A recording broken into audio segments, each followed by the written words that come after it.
This video will help you win more games of the Solo Cash Cup Finals. I'm going to VOD review one of the top pros in Asia that just won a game in the new meta. So I wanted to show you guys an example of somebody that doesn't just go ahead, land at the best POIs, get the best loot.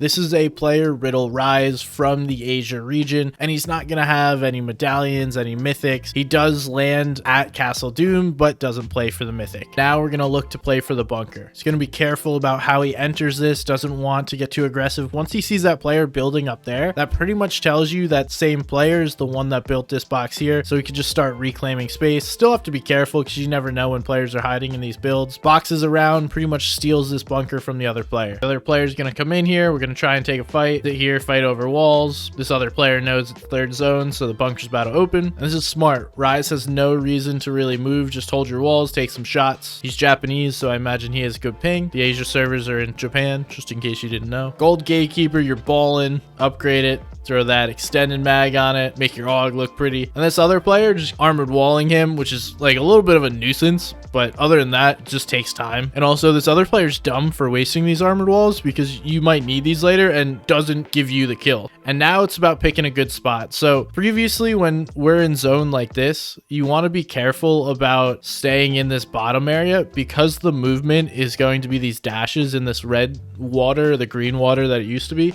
It's really important that even if you're not going to hang out in those areas, you want to make sure that you keep those dashes, and we'll see that later on. That's a huge reason why Rise is able to win this game. This is going to be a reason why you should pretty much always just be taking shots at players when you're just chilling in mid game. If you're competent as a fighter, there's no reason not to try and take free beams. Like this player, multiple tags, shield crack, no reason not to follow up on this. And this is how you can get your mats refreshed. Oh, beautiful phase in.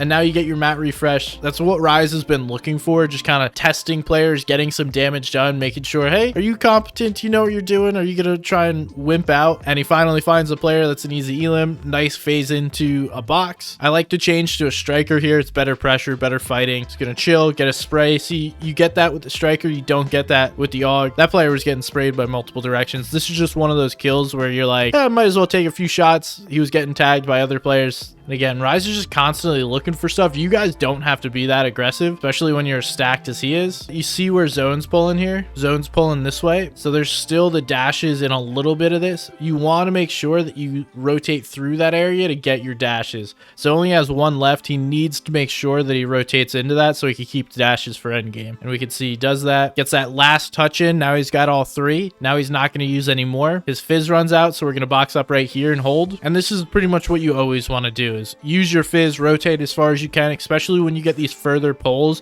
in zone 6 or 7. Use the fizz as movement, be patient, wait, box up, and then move again. And this is smart, going to reclaim this loot. So getting one of these nice refreshes right before we get into endgame, and he's claiming the space before he goes, right? We have all this claimed, and there's a player down below. A lot of players just jump on this loot, and that's what this guy's doing. It's going to wind up costing that guy a lot, but you don't actually get to secure the loot, and you don't get everything that you wanted. So Rise is able to secure all the loot, force that other player off. So the reason why I'm gonna say these dashes are important is we see all these players, they're all in zone already, and we still have Rise, our player here, needs to be able to get in these dashes. He's gonna use one right now to make sure he can get past these players without taking a ton of damage, because they're all looking, all of them are looking in his direction. He needs to be really careful, and this is a smart play by him, not trying to get greedy and save one, but to immediately use it to get in zone and then build in hards to make sure he doesn't get sprayed. So 8 zone pulls, it's going in that direction. We can see he's starting to use the fizz as soon as zone pulls, and we just build up one layer to protect ourselves in a ramp. That way all these players looking towards them aren't going to be able to get a tag.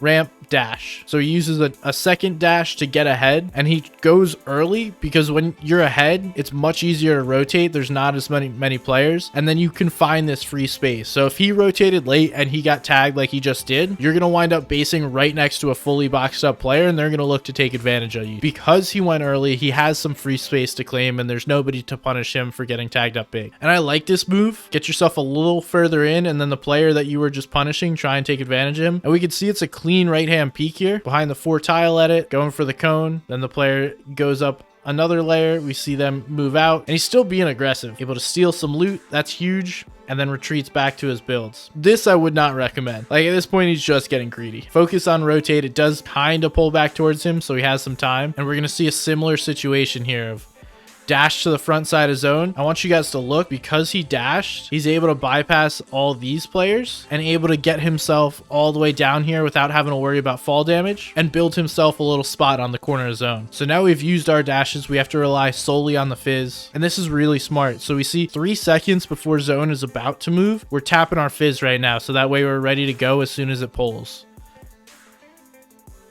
And then he goes front side, not even really using the fizz for rotates. He doesn't want to jump and get caught up in the air, but nonetheless, he has the fizz if he needs it. That player's bugging out. Looks like they're stuck in the animation. Don't know what that player was doing, but you'll take a free refresh like that. And you see how he claims all this space? So he built all this. This was his original box right here. Ramp, wall, boxed up the loot. That really does help you not wind up getting jumped on while you're trying to take loot. And it helps you have something to play from if you start to get attacked. Was getting attacked on that wall. Quickly throws down the armor. Now he's chilling. Doesn't have to spend extra mats to get out of the way. Just throws down an armored wall. Doesn't really need more than 6 at this point. So gonna pop the fizz before the rotate. And look what he does here. He's looking up to see what Height is doing. And unfortunately, there was no one in this area. So Height is just gonna be looking at him. He winds up getting tagged a little bit to figure out what's going on in the lobby around you. The tree's kind of blocking off half the lobby. And you want to see if Height's a possibility. It's not at the moment because Height's looking right at you. So keep playing low like you are. All right, I want you guys to watch this ram flip right here when a player shoots him in the back and tell me how many of you could actually hit that as well. Like, what?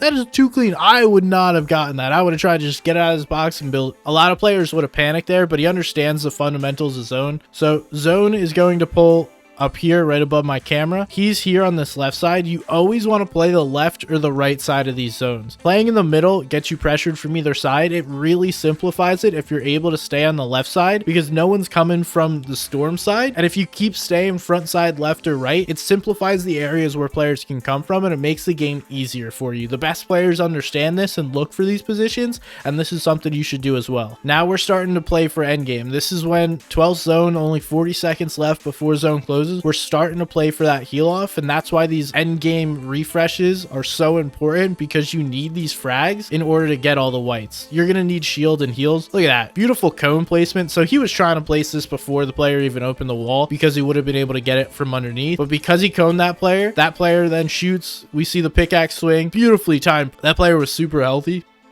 but then we see drops him down here, does get the refresh, and this is what I'm talking about. So now we have 3 meds, 4 flops, extra meds right here, and this is really important. You mark this and you plan on coming back to this. There's only 30 seconds, 26 before zone closes, and now you know, okay, we're going back to that. And this is a bold move to drop your fizz before the heal off even starts. I know why he did it. He drops it so he doesn't accidentally use it. All we're trying to do is take as little storm as possible here. So he has the mats to protect himself. He's trying to be a little cheap with them so he can keep them to protect himself if a player comes to get him. Zone closes right there, and immediately we're going right back to where we wanted to with all those med kits. And now we're just playing heal off. We're playing med kits. This doesn't need any analysis. This is a matter of how many med kits do you have versus how many does everyone else have. Hope you guys enjoyed the video. I'll see you next time.